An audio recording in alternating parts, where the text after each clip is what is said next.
नमस्कार। नागपंचमी के दिन आप सभी का सादर अभिवादन है। नागपंचमी का पर्व सनातन परंपरा का एक विशिष्ट पर्व है। जिस तरह से दीपावली, होली, अन्य त्योहार मनाए जाते हैं, ज्योतिष शास्त्र में नागपंचमी और महाशिवरात्रि का पूरे वर्ष के लिए प्रतीक्षा भी रहती है और महान इसको मौका दिया जाता है इसमें लोगों को अपने उपाय करने का।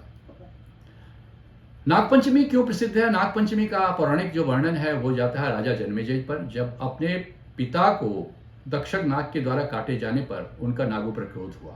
कथानक है कि ऋषि शमी के पुत्र महर्षि श्रृंगी ने जब राजा परीक्षित को शाप दिया था कि तुम्हें 7 दिन के अंदर सर्प काट लेगा तो सर्पदंश से उनकी मृत्यु होगी, तब राजा जन्मेजय ने सर्प यज्ञ किया जिसमें नाग गिरने लगे। उस समय आस्तिक मुनि, बालक मुनि आस्तिक के द्वारा जो उनसे निवेदन किया गया, प्रार्थना की गई, स्तुति की गई, उससे प्रसन्न होकर राजा जन्मेजय ने यह वर दिया था कि आज के दिन, नागपंचमी के दिन, श्रावण शुक्ल पंचमी नागपंचमी के दिन जो भी अष्टनाग का स्मरण करेगा, नागपंचमी का नागों का भी विधि विधान से पूजन करेगा, उनको सर्पदंश नहीं होगा और राहु जनित बाधा नहीं होगी।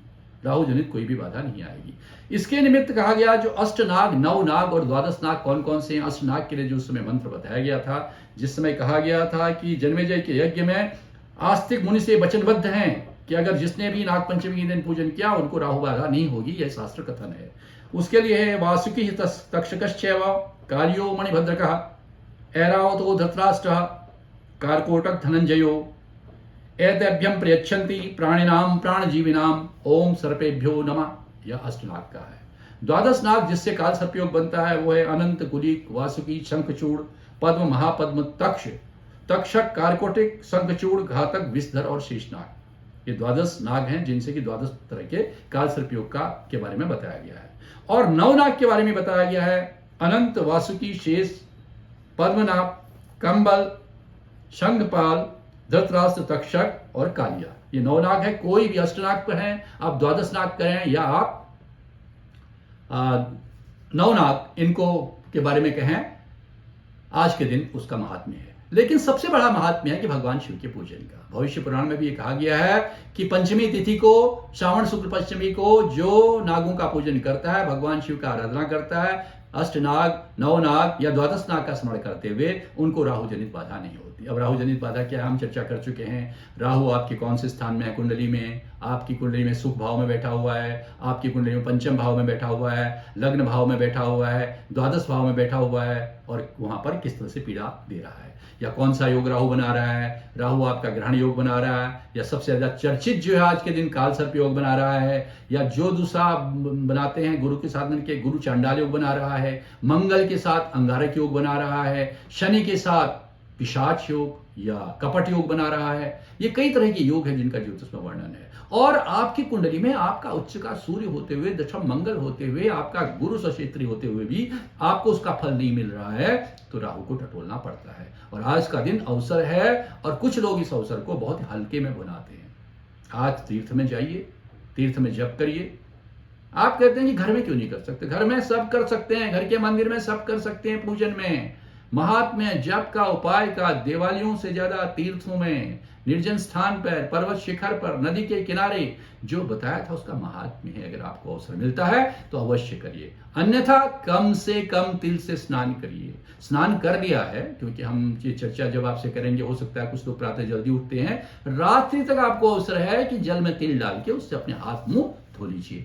आज के दिन भगवान शिव के मंदिर में जाके शिवलिंग में तिल चढ़ाइए, श्वेत वस्त्र चढ़ाइए। अगर चांदी का नाग मिलता है चांदी का नाग चढ़ाइए, और चांदी का नहीं तो तांबे का नाग चढ़ाइए। नाग नहीं मिलता है श्वेत फूल चढ़ाइए, सफेद रंग का फूल चढ़ाइए। फूल भी नहीं है तो जल तब भी चढ़ाइए। और मंत्र रहेगा पुरुषों के लिए नमः शिवाय, स्त्रियों के लिए शिवाय नमः। अत्यंत अनुपम अवसर है नागपंचमी के दिन आज पूजन करने का।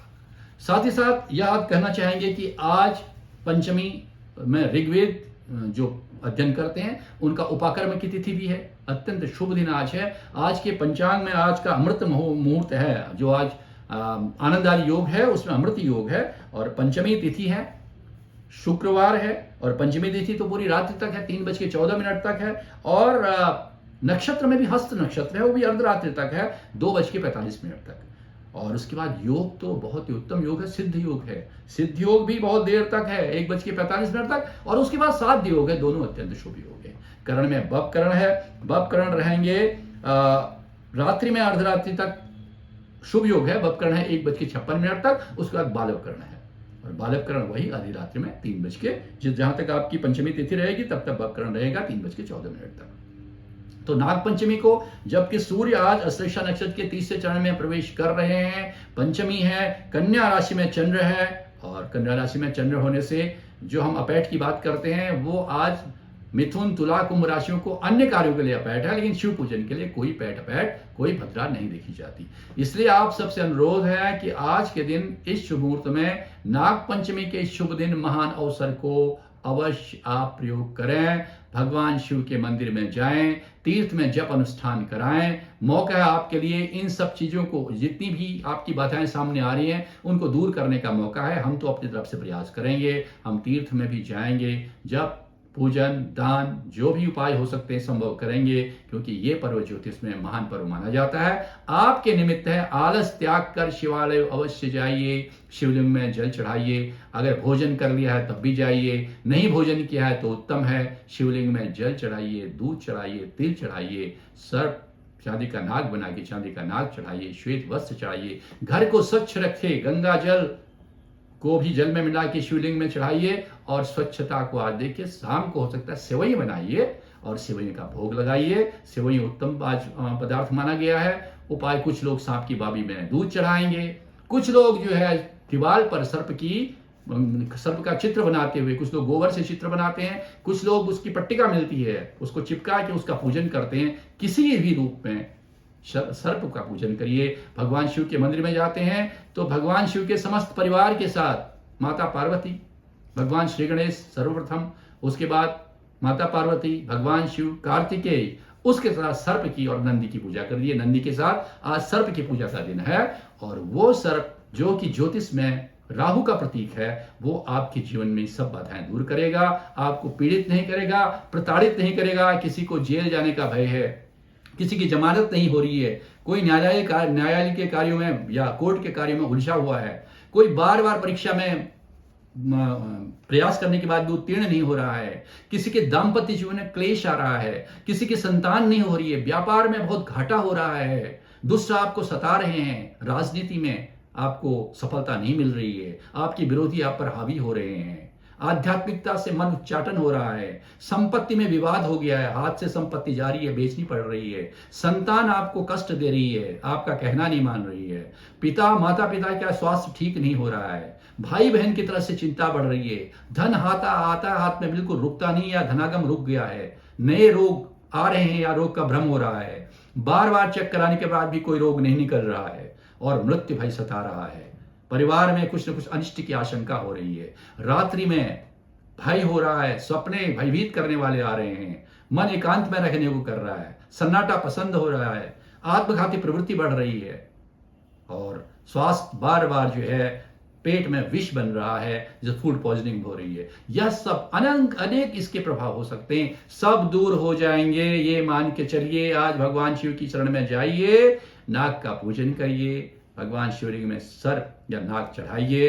अष्ट नाग का, नव नाग का या 12 नाग की आराधना पूजन करिए, आपका कल्याण हो। इसी के साथ इस पर्व को मनाइए। हम अपनी तरफ से पूर्ण चेष्टा प्रयास करेंगे, साधना करेंगे, आराधना करेंगे, प्रार्थना करेंगे, आपके जीवन में खुशहाली आए, और राहु जनित बाधा और चंद्र जनित बाधा, क्योंकि चंद्र भी राहु के साथ, राहु चंद्र के साथ ही रहते हैं, उस तरह की बाधा आपके जीवन से दूर हो। नमस्कार।